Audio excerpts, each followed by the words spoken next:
Hello నేస్తాలు. నేను మీ కథల వెన్నెల.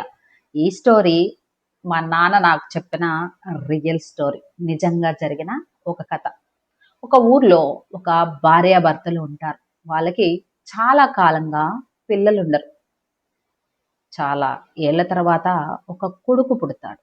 ఆ కొడుకుని వాళ్ళు ఎంతో గారాబంగా చూసుకుంటూ పెంచుతూ ఉంటారు. అతను కాస్త పెద్దవాడయ్యాక పెద్ద చదువులు చదివిద్దామని పట్టణానికి పంపిస్తారు.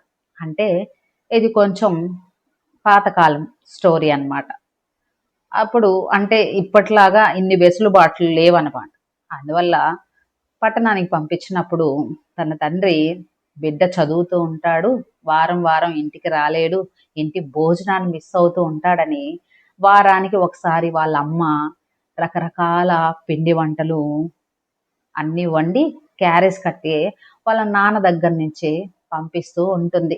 అలా ప్రతి వారం వాళ్ళ నాన్నగారు వెళ్ళి ఆ బిడ్డకి తృప్తిగా తినిపించి తిరిగి వస్తూ ఉంటాడు. అలా తల్లిదండ్రులు ఆనందపడుతూ ఉంటాడు. తన బిడ్డ మంచి చదువులు చదివి ప్రయోజకుడు అవుతాడు అని. ఒక బిడ్డ మీద ఎన్నో ఆశలు పెట్టుకొని ఉంటారు. ఒకరోజు తన కొడుకుని చూడడానికి తన తండ్రి వెళ్తాడు. వెళ్ళి ఫుడ్ అంతా తినిపించేసి రిటర్న్ వస్తూ, నాయనా నువ్వు ఎప్పుడొస్తావు ఊరికి అని అడుగుతాడు. నాయనా మీరు వెళ్ళండి, నేను మీ వెనకాలే వచ్చేస్తాను అని చెప్తాడు. అంతే. అతను వస్తూ వస్తూ ఉండగా బస్ యాక్సిడెంట్ అయ్యి అక్కడికక్కడే చనిపోతాడు. ఈ వార్త తండ్రికి తెలుస్తుంది. తండ్రి వెళ్ళి బిడ్డని చివరిసారిగా చూసుకుంటాడు. కానీ ఈ విషయాన్ని తన తల్లికి చెప్పడానికి మాత్రం భయపడతాడు.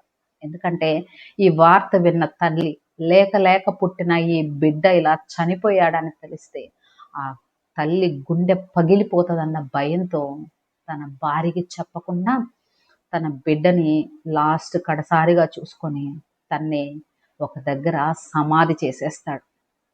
సమాధి చేసేసి ఇంటికి ఏమీ తెలియనట్టు ఇంటికి వచ్చేసి ఆమెకు చెప్పకుండా ఒక దగ్గర కూర్చొని కుమిలి కుమిలి కుమిలి కుమిలి ఏడుస్తాడు. కానీ ఎట్టి పరిస్థితుల్లో ఆ భార్యకి మాత్రం తెలియలేదు.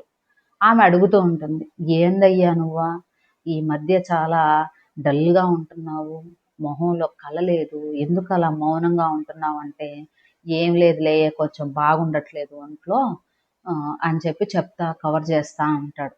అప్పుడు యథావిధిగా ఆ వారం కూడా ఆదివారం వచ్చేసరికి అన్ని పిండి వంటలన్నీ వండి క్యారేజ్ సర్ది, అయ్యా పిల్లోడికి తీసుకెళ్ళి తినిపించేసిరాపో అని చెప్పి చెప్తాడు.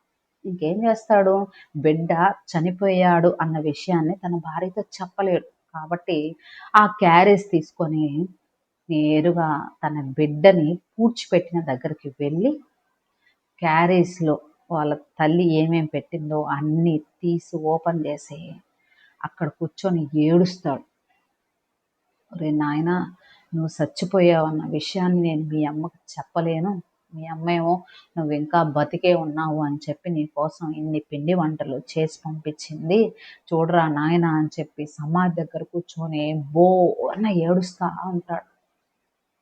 నిజంగానే జరిగిన విషయం ఇది. ఆ బిడ్డ ఆత్మ వచ్చి తండ్రి ముందు కూర్చొని, నాయనా నేను ఎక్కడికి పోలేదు, నేను ఇక్కడే ఉన్నా నాయన అని చెప్పి వాళ్ళ నాయన తీసుకెళ్ళిన వంటలన్నీ తినేస్తుంది. సరే తినేసాక మళ్ళా క్యారేజ్ కట్టుకొని ఇంటికి వచ్చేస్తాడు. అట్లా ప్రతి ఆదివారం ఈయనే పోయి బిడ్డకి తినిపిస్తా వస్తాడనమాట. అంటే బిడ్డ అంటే ఆత్మ తింటూ ఉంటుంది. ఈమెకి, అయ్యా నేను కూడా వస్తానయ్యా ఒక వారం, బిడ్డ చాలా రోజులైంది ఇంటికి వచ్చి, నన్ను తీసుకోబోమ్మంటే నువ్వేం తీసుకోబోవట్లేదు, ఒక్క వారమైనా బిడ్డను చూడాలని ఉందయ్యా, నన్ను తీసుకోబోయ్యా అని అడుగుతుంటే నువ్వు ఏందయ్యా తీసుకోబోవట్లేదు, ఈసారి నన్ను తీసుకోబోయ్యా నేను కూడా వస్తాను అని చెప్పి అడుగుతుంది. లేదు లేదు నువ్వు గమ్మునుండు, వాడు చాలా బిజీగా ఉన్నాడు, వాడికి గబగబ పెట్టేసి వచ్చేస్తాను, నువ్వు పోతే వాడు టైం వేస్ట్ అవుతుంది చదువుకునేదానికి అని చెప్పేసి ఆమెను ఆపేస్తాడు. ఆమెకి ఎక్కడో అనుమానం కలుగుతుంది. ఏంది ఈయన ప్రతి వారం ఇదే చెప్తున్నాడు, నన్ను బిడ్డను చూడనీయట్లేదు, నేను ఎట్టయినా ఈసారి బిడ్డను చూడాలా అని చెప్పి ఆ తండ్రిని వెనకాలే ఫాలో అవుతా పోతుంది. ఆయన క్యారేజ్ పట్టుకొని సమాధుల వైపు నడుస్తా పోతా ఉంటాడు. ఈమె కూడా వెనకాల దాంకుంటా దాంకుంటా పోతా ఉంటుంది. అప్పుడు ఆ క్యారేజ్ ఓపెన్ చేసి నాయనా అని పిలవంగానే ఆ ఆత్మ వచ్చి ఆ ఆ పదార్థాలన్నీ తినడాన్ని ఆ తల్లి చూసి ఆశ్చర్యపోతుంది. ఆమెకు తెలియదు కదా బిడ్డ చచ్చిపోయాడని. అబ్బా! ఏడుస్తదామె, మామూలుగా ఏడవదు. సౌండ్ బయటికి రాకుండా ఏడ్చి ఏడ్చి ఏడ్చి అదంతా చూసి మళ్ళా ఈమెకి తెలుసన్న విషయాన్ని తన భర్తకు తెలియనీయకుండా వాళ్ళ భర్త వచ్చేసరికి ఈమె ఆయన కంటే ముందుగా ఇంటికి వెళ్ళిపోతుంది. ఇంటికి వెళ్ళిపోయి ఏమీ తెలియని దానిలాగా ఒక మూల చేరి ఆమె కూడా ఏడ్చుకుంటా ఉంటుంది. కానీ భర్తకు తెలియనిది. సరే, ఈ విషయం ఇంక తెలిసిపోయింది కదా, రోజు ఏడ్చుకుంటా ఉంటుంది. అయ్యో, నా బిడ్డ చచ్చిపోయినాడే, ఈ విషయం నాకు ఏం చెప్పలేదే, నాకు తెలిసిందన్న విషయం ఈయనకి తెలిస్తే ఈయన బాధపడతాడే ఇంకా అని చెప్పి ఈమె భూములు పోతా మళ్ళా వారం వస్తుంది, ఆదివారం. ఆ వారం ఏం చేస్తుంది, మళ్ళా యథావిధిగా ఏమి తెలియనట్టు వంటలన్నీ వండి క్యారేజ్ కట్టి భర్తకిస్తుంది. అయ్యా, అబ్బాయికి ఎత్తుకోబో, తినిపిచ్చేసి రాపో అని చెప్పి.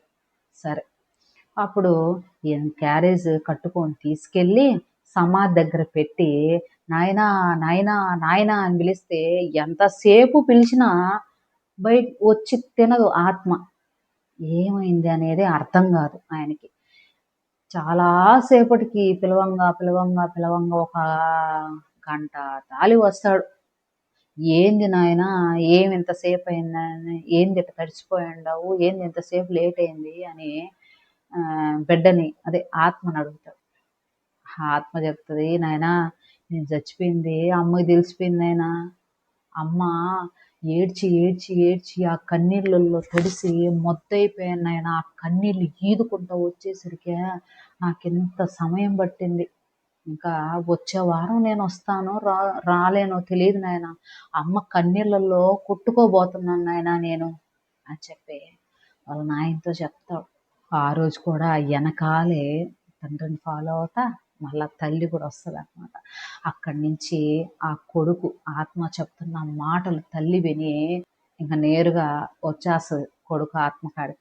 నాయనా, నేను ఇంకా ఏడవున్నాయినా, నువ్వు కనిపిస్తానా చాలు నాయనా, నేను ఏడవున్నాయినా, నువ్వు నాకు కనిపించాలి నాయనా, ఏది నాయనా ఇట్లా జరిగింది అని చెప్పి అక్కడే ఏడ్చుకొని, నాయనా నువ్వు ఎన్ని రోజులు వస్తావో అన్ని రోజులు రా, తినిపో, నేనైతే ఏడవున్నాయనా, నాకున్నంత వరకు కనిపించినాయనా అని చెప్పి ఇక భార్య భర్తలు ఇదే పనిగా వండుకునేది, వెళ్ళి సమాధి కాడికి వచ్చినది, ఆ కొడుకు ఆత్మతో మాట్లాడేది. ఈ విధంగా సంవత్సరం పాటు, అంటే పెద్దవాళ్ళు అంటూ ఉంటారు కదా, ఈ సంవత్సరం వెళ్ళిపోయిన దాకా ఆత్మ తిరుగుతూ ఉంటుందంట.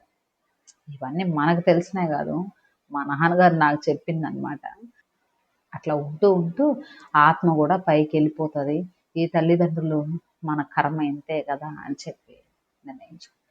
కానీ నాకైతే ఈ స్టోరీ వింటున్నంతసేపు, అసలు ఇది చెప్తే మా నాన్న చెప్పాలా, చెప్తున్నంతసేపు ఏడుపు, ఒక పక్క కళ్ళలో నీళ్లు, ఒక పక్క ఎంట్రుకలు నెక్కబుడుచుకోబోతున్నాయని చెప్తుంటే.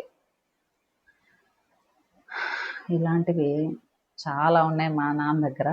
ఈసారి మరొక స్టోరీ కాదు, రియల్ స్టోరీతో మళ్ళీ మీ ముందుకు వస్తాను. ఇది నచ్చితే ఖచ్చితంగా సబ్స్క్రైబ్ చేసుకోండి.